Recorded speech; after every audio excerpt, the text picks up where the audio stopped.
Good morning children. आज हम लोग हिंदी 1 में अर्थ अलंकार पढ़ेंगे। इसके पहले हम लोगों ने अलंकार और शब्द अलंकार के बारे में जानकारी प्राप्त की थी। आइए शब्द अलंकार को पुनः एक बार दोहरा लेते हैं। अलंकार किसे कहते हैं? काव्य में शब्द और अर्थ की शोभा बढ़ाने वाले तत्व को अलंकार कहते हैं। अलंकार के 2 भेद होते हैं, शब्दालंकार और अर्थालंकार। जहाँ किसी कथन में शब्द प्रयोग के कारण चमत्कार अथवा सौंदर्य उत्पन्न होता है या आता है तो उसे हम लोग क्या कहते हैं? शब्दालंकार कहते हैं। और जहाँ किसी कथन में अर्थ के कारण चमत्कार उत्पन्न होता है उसे हम लोग अर्थालंकार कहते हैं। शब्दालंकार के 3 भेद होते हैं, अनुप्रास, यमक और क्लेश। जहाँ एक ही वर्ण की आवृत्ति बार बार हो वहाँ अनुप्रास अलंकार होता है। जब एक ही शब्द 2 या 2 से अधिक बार आए और उसका अर्थ हर बार अलग हो तो वहाँ यमक अलंकार होता है। और जहाँ एक शब्द एक ही बार प्रयुक्त हो और 2 अर्थ दे वहाँ क्लेश अलंकार होता है। ये तो थे शब्दालंकार के भेद। अब आइए हम लोग अर्थालंकार पढ़ते हैं। जहाँ कथन विशेष में सौंदर्य अथवा चमत्कार विशिष्ट शब्द प्रयोग पर आश्रित न होकर अर्थ की विशिष्टता के कारण हो, अर्थात जहाँ अर्थ के कारण काव्य में आकर्षण आता है वहाँ अर्थालंकार होता है। जहाँ अर्थ के कारण काव्य में सौंदर्य उत्पन्न होता है वहाँ अर्थालंकार होता है। जैसे चांद सा सुंदर मुख, मैया मैं तो चंद्र खिलौना लेही। तो ये थे अर्थालंकार के उदाहरण। अब आइए पढ़ते हैं प्रमुख अर्थालंकार। प्रमुख अर्थालंकार के कितने भेद है? 6। पहला क्या है? उपमा अलंकार, रूपक अलंकार, उत्प्रेक्षा अलंकार, मानवीकरण अलंकार, अतिशयोक्ति अलंकार और अनियोक्ति अलंकार। अब आइए एक एक कर सारे भेद की जानकारी लेते हैं। पहला अलंकार है उपमा अलंकार। जब किसी वस्तु या व्यक्ति की विशेषता दर्शाने के लिए उसकी समानता उस गुण से बढ़ी हुई किसी अन्य वस्तु या व्यक्ति से की जाती है वहाँ उपमा अलंकार होता है। जब किसी वस्तु या व्यक्ति की विशेषता बताने के लिए उसकी समानता उस गुण से बढ़ी हुई किसी अन्य वस्तु से की जाए तो वहां पर उपमा अलंकार होता है। जैसे सीता का मुख चंद्रमा के समान सुंदर है।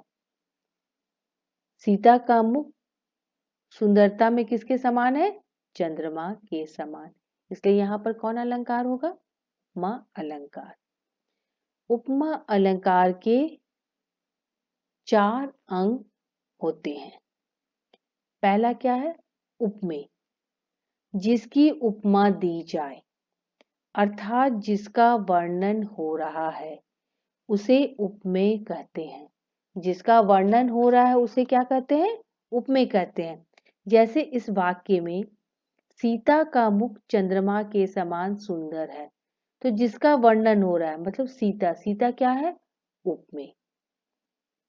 अब दूसरा है उपमान, वह प्रसिद्ध वस्तु या प्राणी जिससे उपमेय की तुलना की जाए। उपमेय की तुलना जिससे की जाए वो क्या है? उपमान। तो सीता की तुलना किससे की जा रही है? चंद्रमा से, तो चंद्रमा क्या हो जाएगा? उपमान। उसी तरह तीसरा अंग है साधारण धर्म या समान धर्म। उपमेय और उपमान में परस्पर संबंध जो परस्पर समान गुण या विशेषता व्यक्त करने वाला शब्द। उपमेय और उपमान में जो संबंध स्थापित परस्पर समान गुण या विशेषता व्यक्त करने वाला शब्द क्या कहलाता है? समान धर्म। तो सीता और चंद्रमा में दोनों में संबंध कौन बता रहा है? सुंदर। तो सुंदर क्या हो जाएगा? समान धर्म। और जिन शब्दों की सहायता से उपमा अलंकार की पहचान होती है उसे हम लोग क्या कहते हैं? वाचक शब्द। जैसे सा, सी, तुल्य, जैसा, सम, ज्यों। तो ये क्या है? वाचक शब्द है जिससे उपमा अलंकार की पहचान होती है। जैसे वाक्य में है कि सीता का मुख चंद्रमा के समान सुंदर। तो वाचक शब्द क्या हो जाएगा? के समान। ये तो थे उपमा अलंकार के अंग। अब आइए उपमा अलंकार के भेद पढ़ते हैं। उपमा अलंकार के 3 भेद होते हैं। पूर्णोपमा अलंकार, लुप्तोपमा अलंकार और मालोपमा अलंकार। पहला भेद है पूर्णोपमा अलंकार, जहां पर उपमा अलंकार के चारों अंग उपमेय, उपमान, समान धर्म या साधारण धर्म तथा वाचक शब्द उपस्थित हो वहां पूर्णोपमा अलंकार होता है। जैसे राधा का मुख चंद्रमा के समान सुंदर है। राधा क्या है? उपमेय, जिसके बारे में कहा जा रहा है। चंद्रमा उपमान, जिससे तुलना की जा रही है।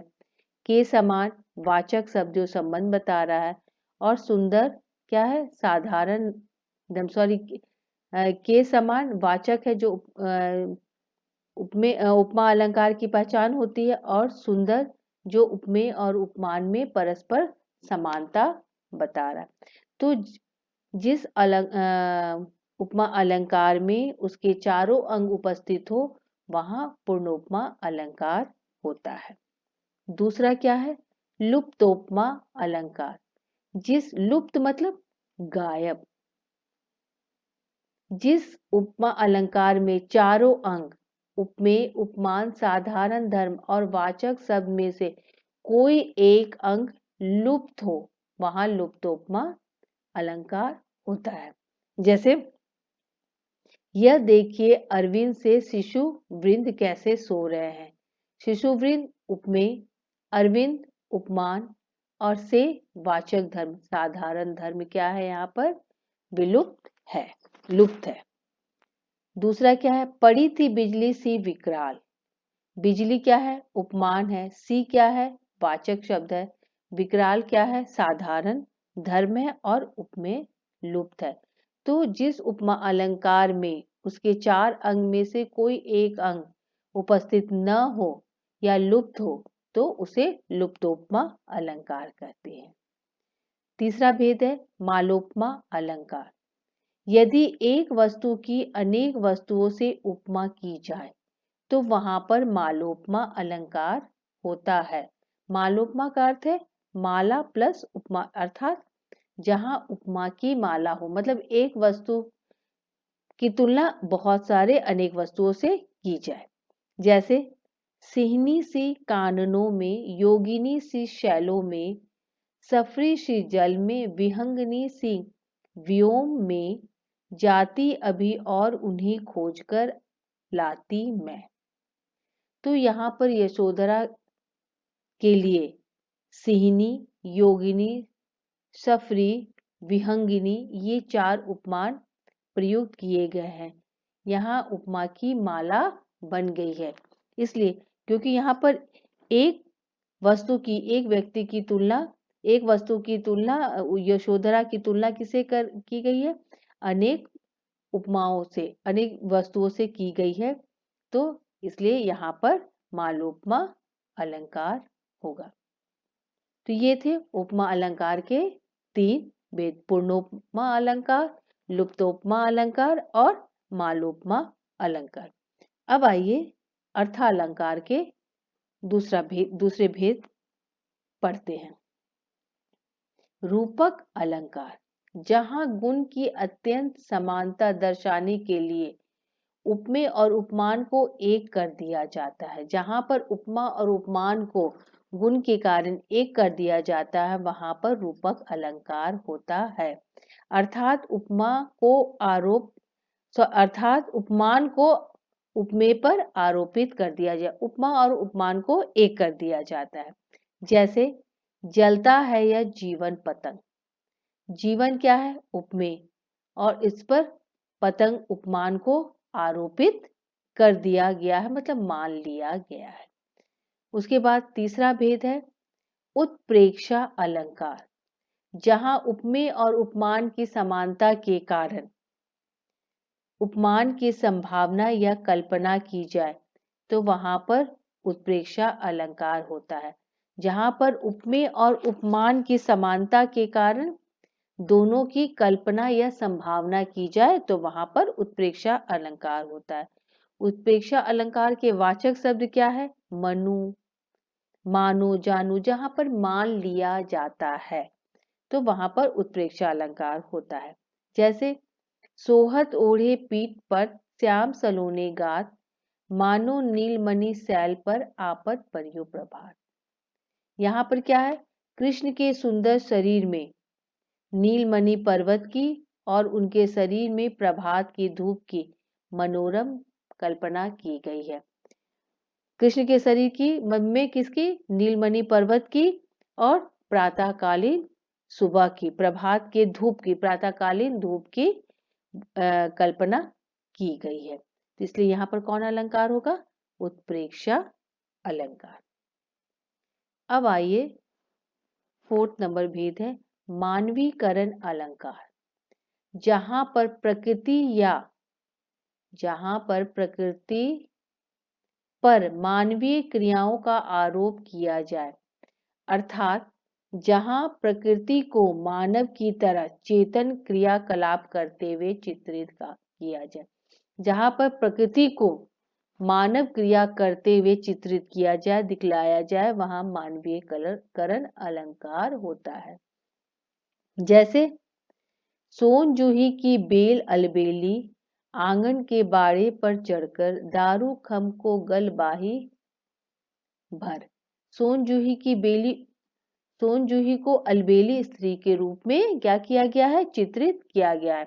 तो जहां पर प्रकृति को मानव की तरह मानव क्रियाकलापों की तरह चित्रित किया जाए, वहां पर मानवीयकरण अलंकार होता है। मेघ आए बड़े बन-ठन के संवर के, मेघ को किसकी तरह चित्रित किया गया है? बन-ठन के, संवर के, तो इसलिए यहाँ पर भी मानवीयकरण अलंकार होगा।